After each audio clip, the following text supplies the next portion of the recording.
오늘 함께 읽은 시편 30편은 다윗의 시입니다. 시편 150편 중에 많은 다윗의 시가 있지만 시편 30편에는 특별한 제목이 있습니다. 바로 성전 낙성가라는 제목입니다. 낙성은 건축물이 완성되었다는 뜻으로 성전 낙성가는 말 그대로 성전을 짓고 봉헌할 때 하나님께 드리는 찬양이라는 뜻입니다. 그런데 이상한 점이 다윗 시대에는 하나님의 성전이 없었다는 것입니다. 다윗은 사울 왕에 이어 이스라엘의 두 번째 왕이 되었고 이스라엘을 통일하고 예루살렘을 점령하였습니다. 그리고 여부스 사람 오르난의 타작마당을 구입하여 하나님의 성전을 지을 곳을 마련을 합니다. 그리고 역대상 22장 1절에서 이렇게 고백합니다. 다윗이 이르되 이는 여호와 하나님의 성전이요 이는 이스라엘의 번제단이라 하였더라. 그러나 하나님은 다윗이 하나님의 뜻을 이루는 과정에서 수많은 전쟁을 치렀고 피를 많이 흘렸기 때문에 하나님의 이름을 위하여 성전 건축하기를 허락하여 주지 않으십니다. 역대상 22장 8절의 말씀에 너는 피를 심히 많이 흘렸고 크게 전쟁하였느니라. 내가 내 앞에서 땅에 피를 많이 흘렸은즉 내 이름을 위하여 성전을 건축하지 못하리라 말씀하십니다. 다윗은 이 말에 상심하여 성전 건축을 포기할 수도 있었습니다. 혹은 반대로 자신의 업적을 남기기 위해 성전 건축을 밀어붙일 수도 있었습니다. 다윗에게는 성전을 지을 만한 충분한 재물도 있었고 힘도 있었고 능력도 있었기 때문입니다. 그러나 다윗은 자신에게 말씀하시는 그 하나님의 뜻을 겸손하게 받아들이고 하나님의 말씀을 따라 그의 아들 솔로몬이 성전을 지을 수 있도록 묵묵히 성전 건축을 위한 재료들을 마련해 놓습니다. 다윗은 자신의 계획과 결심을 내려놓고 하나님 말씀에 순종하였던 것입니다. 성경학자들은 다윗이 성전 건축 재료를 준비하면서 앞으로 지어질 그 성전을 마음에 그리며 성전에 관한 시로 오늘 본문 시편 30편을 통해 하나님을 찬양한 것으로 추정하곤 합니다. 아직 성전이 지어지지 않았지만 그 성전을 믿음의 눈으로 바라보며 믿음으로 찬양하였던 것입니다. 그래서 본문 말씀에는 직접적으로 성전이나 함께 드리는 예배에 대한 구체적인 언급이 없습니다.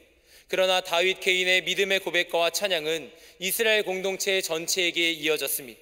역사적으로 시편 30편은 구약시대에서는 이스라엘 백성이 바벨론 포로를 끝낸 뒤에 다시 예루살렘으로 돌아와 성전을 재건하면서 고백한 시편이 되었습니다. 에스라 6장 16절의 말씀에 이스라엘 자손과 제사장들과 레위 사람들과 기타 사로잡혔던 자의 자손들이 즐거이 하나님의 성전 봉헌식을 행하였다고 말씀합니다. 이때 시편 30편으로 찬양을 올려드렸습니다. 또한 신약시대에서는 마카비 혁명 이후에 수전절을 기념하면서 시편 30편으로 찬양을 올려드렸습니다.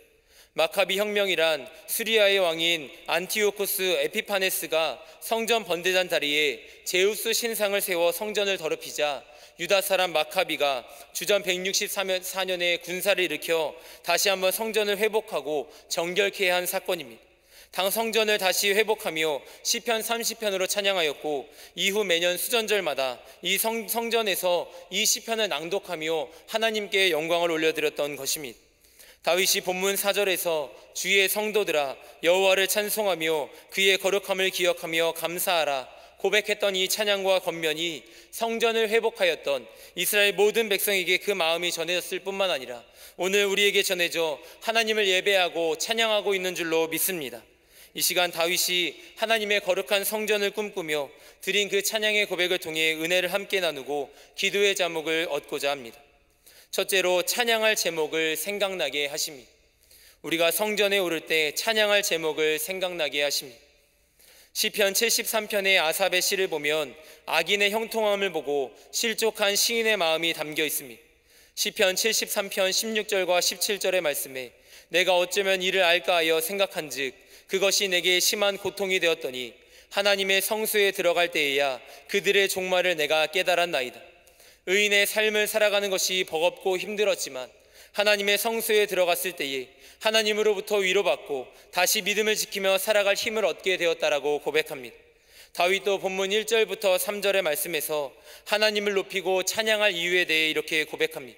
원수의 공격에서 구원하여 주시고 절망적인 상황 속에서도 기도할 때 응답하여 주시며 고쳐주신 은혜를 고백하고 있습니다. 또한 임박한 죽음에서 벗어나게 하시고 늘 돌보시고 인도하시며 생명을 주신 하나님을 고백하는 것입니다. 그래서 본문 4절에서 모든 성도들을 향해 여호와를 찬송하며 그의 거룩함을 기억하며 감사하라고 권면하고 있습니다. 하나님이 베풀어 주신 그 은혜를 기억할 때, 내 삶에 행하신 일들을 기억할 때 우리는 하나님을 찬양하게 될 줄로 믿습니다. 다윗은 광야와 들에서 또 전쟁터에서 하나님의 은혜를 가장 크게 경험했을 것입니다. 그럼에도 하나님의 성전에서 함께 모여 예배하는 것을 꿈꾸는 것은 삶에서 하나님의 은혜를 누리기 위해 먼저 하나님의 예배를 하나님 앞에서 예배하고 그 거룩한 성전에 우리가 먼저 서 있기를 강조하는 것입니다. 분주한 일상 가운데 하나님을 떠올리고 기억하는 것은 참 어려운 일입니다. 거대한 문제 속에 빠져 있을 때는 그 시야가 좁아져 하나님을 바라보기도 어렵습니다. 그러나 성전에 나와 하나님을 예배하고 찬양할 때 하나님은 그동안 우리에게 베풀어 주셨던 은혜를 떠올리게 하시고 기도할 때 응답하여 주시며 고쳐주실 줄로 믿습니다. 거룩한 성전에서 하나님의 임재를 경험하며 하나님을 예배하고 찬송하는 모든 성도님들이 되시기를 주님의 이름으로 축원합니다. 둘째로, 크신 하나님을 보게 하십니다. 성전에 오를 때 크신 하나님을 보게 하십니다. 하나님은 우리가 성전에 올라와 예배할 때 연약한 우리로부터 시선을 돌리시고 하나님만을 바라보게 하십니다. 성전에서 십자가를 바라보게 하시고 그 십자가 위에서 우리를 위해 자신을 내어주시고 구원을 이루신 예수님을 바라보게 하시는 것입니다. 생명과 구원의 하나님 앞에서 겸손하게 온전히 하나님만 의지하게 하십니다. 다윗도 본문에서 하나님의 은혜와 자비를 고백하면서 교만했던 자신을 반성합니다. 본문 6절에서 다윗은 이렇게 말합니다. 내가 형통할 때에 말하기를 영원히 흔들리지 아니하리라 하였도다. 다윗도 형통할 때가 있었고 그때 스스로 생각하기를 나는 영원히 흔들리지 않을 것이라는 자신감과 교만이 있었습니다. 그러나 이어지는 7절의 말씀을 보면 자신이 마주하는 어려움에 대해서 이렇게 이야기를 합니다. 여호와여, 주의 은혜로 나를 산같이 굳게 세우셨더니 주의 얼굴을 가리심에 내가 근심하였나이다. 하나님이 함께 하실 때는 하나님의 은혜가 나를 굳게 세우셨지만 하나님의 얼굴이 가려질 때 곧 근심하고 걱정하게 되었다라고 고백하고 있습니다. 이때 다윗이 했던 행동이 하나님 앞에 기도로 나아갔던 것입니다. 본문 8절의 말씀에 여호와여, 내가 주께 부르짖고 여호와께 간구하기를, 10절의 말씀에서는 기도를 들으시고 내게 은혜를 베풀어 주옵소서, 여호와여 나를 돕는 자가 되소서라고 간절히 기도하고 있습니다. 우리가 하나님께 기도한다는 것은 하나님의 은혜를 구하는 것입니다. 내가 무언가를 해낼 수 있다라는 교만과 그 자신감을 내려놓고 오늘도 주님의 은혜가 필요합니다라고 겸손하게 고백하는 것이 우리의 기도인 것입니다. 이때 하나님께서 우리를 향해 그분의 얼굴을 향하여 돌아봐 주시고 은혜를 베풀어 주실 줄로 믿습니다. 본문 5절의 말씀은 그의 노염은 잠깐이요 그의 은총은 평생이로다. 저녁은 울음이 깃들일지라도 아침에는 기쁨이 오리로다라고 말씀합니다. 유진 피터슨 목사님의 메시지 성경은 5절 말씀을 이렇게 번역하고 있습니다.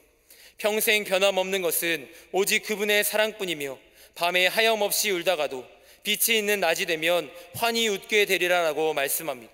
이번 호레산 기도의 주제가 어둠을 뚫고 빛으로 나아가라입니다.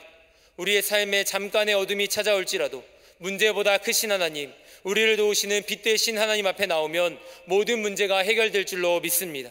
거룩한 성전에 나와 크신 그 하나님을 바라보며 베푸신 은혜에 감사를 고백하는 모든 성도님들 되시기를 주님의 이름으로 축원합니다. 마지막으로 하나님의 일을 선포하게 하십니다. 하나님의 일을 선포하게 하십니다. 하나님의 성전에 올라오는 사람에게 주신 하나님의 축복은 그 입술에서 찬송이 나오게 하시고 그 삶을 기쁨과 감사로 바꾸어 주시는 것입니다. 본문 말씀에 이어지는 11절의 말씀은 주께서 나의 슬픔이 변하여 내게 춤이 되게 하시며 나의 베옷을 벗기고 기쁨으로 띠띠우셨나이다. 슬픔이 변하여 춤추게 하시고 기쁨으로 그 삶을 채우심을 고백하면서 그때 12절에서 이렇게 결심합니다. 잠잠하지 아니하고 내 영광으로 주를 찬송하겠다라고 고백합니다. 우리가 거룩한 성전에 나오면, 예배의 자리, 기도의 자리로 나오면 하나님이 이루실 회복과 치유를 경험하게 됩니다. 하나님의 일을 우리의 삶 가운데 이루시는 것입니다. 그리고 하나님은 우리를 통해 이루신 그 하나님의 역사를 선포하고 복음이 전해지도록 우리를 사용하시는 줄로 믿습니다. 다윗이 하나님의 성전을 짓기 전에 하나님 앞에 고백했던 이 시가 나중에 이스라엘 백성들, 믿음의 후손들이 성전에서 낭독하며 부르는 찬양이 되었습니다. 특별히 바벨론 포로라는 어려운 시간을 보낸 이후 다시 성전을 재건하였을 때, 그리고 하나님 성전에 다른 우상이 세워져서 그 우상을 무너뜨리고 성전을 회복한 뒤에 이 시편으로 찬양을 올려드렸던 것입니다.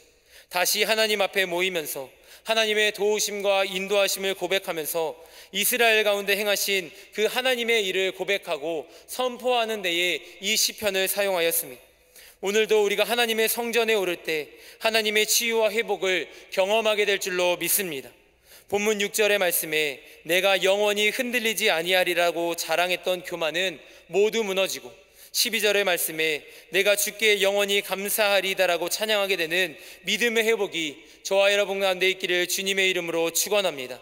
이곳에 모인 우리 모두도 성전에 나아올 때는 한 사람 한 사람의 결단과 발걸음이었지만, 이곳에 함께 모여 예배하며 하나님의 거룩한 백성임을 확인하고 믿음의 공동체를 주시는 하나님의 은혜와 평강을 누리고 있습니다. 그리고 이제 교회된 우리를 통해 하나님께서 하나님의 일을 선포하시고 복음을 전하게 하십니다. 고린도전서 3장 16절의 말씀은 우리가 하나님의 성전이며 우리 안에 성령이 함께 하신다라고 말씀하십니다. 하나님의 성전에서 예배하면서 우리가 하나님의 성전이 되고 우리의 삶의 자리에서 하나님의 복음을 선포하며 우리가 경험한 치유와 회복을 전하고 찬송하는 복된 삶을 살아가는 저와 여러분이 되시기를 주님의 이름으로 축원합니다. 함께 기도하시겠습니다. 거룩한 성전으로 우리의 마음과 발걸음을 인도하시고 이곳에서 하나님의 크신 은혜와 임재를 경험하게 하시니 감사드립니다. 다윗이 하나님의 성전을 사모하였던 것처럼 우리의 삶이 늘 하나님을 사모하게 하여 주시고 이 거룩한 성전을 향하는 삶이 되게 하여 주시옵소서.